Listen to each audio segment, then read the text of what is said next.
جی علامہ صاحب بڑی اچھی بات کی، آپ کیا فرمائیں گے؟ بہت خوبصورت بات ہے. یقیناً سیدنا علی المرتضیٰ کرم اللہ وجہ الکریم کی جو سیرت مبارکہ ہمارے لیے مشعل راہ ہے، اور خاص طور پر آپ نے مخالفین کے ساتھ جو رویہ اختیار فرمایا وہ ہمارے لیے بہت ہی میں سمجھتا ہوں قابل یعنی عمل ہے. ہم نے وہاں سے لینا اپنے ملک کو سنوارنے کے لیے. آپ نے خارجیوں کے بارے میں ارشاد فرمایا، خارجیوں کے بارے میں، ہم اخواننا قد بغوا علینا. اللہ، انہوں نے بغاوت تو ضرور کی ہے ریاست سے، لیکن ہیں ہمارے کلمے کے بھائی، دین کے لحاظ سے یہ ہمارے بھائی ہیں. یعنی ہم تو فوراً مخالفین پر ایسے ایسے فتوے لگا دیں کہ ان کو اٹھا کر دائرہ اسلام سے باہر پھینک دیتے ہیں، تکفیر سازی کرتے ہیں.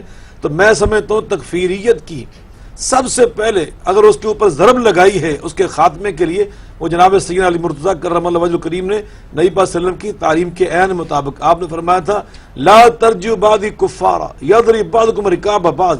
تو آپ نے فرمایا کہ ہیں تو یہ ہمارے بھائی، لیکن انہوں نے بغاوت کا راستہ اختیار کیا ہوا ہے.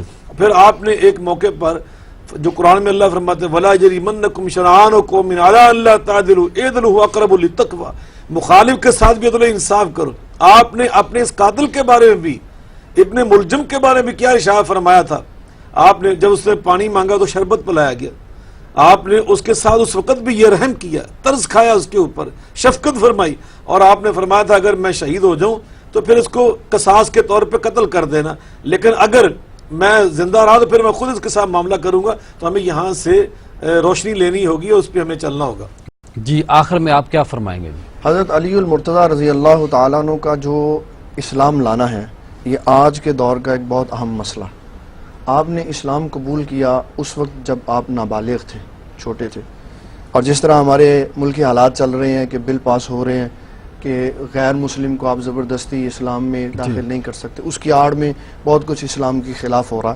تو حضرت علی المرتضیٰ کا قبول اسلام بھی یہ بتاتا ہے کہ جب بھی غیر مسلم کسی بھی عمر میں ہو وہ دائرہ اسلام کے اندر داخل ہونے کی کوشش کرے تو اسلام اس کو پناہ دیتا.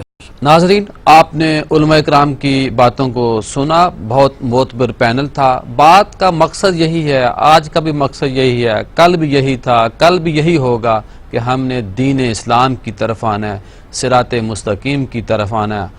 حضرت علی ہوں یا سیدنا ابو بکر ہوں، عمر ہوں یا عثمان ہوں، سب کی زندگی کا مقصد ایک ہی تھا، اللہ کو راضی کرنا ہے.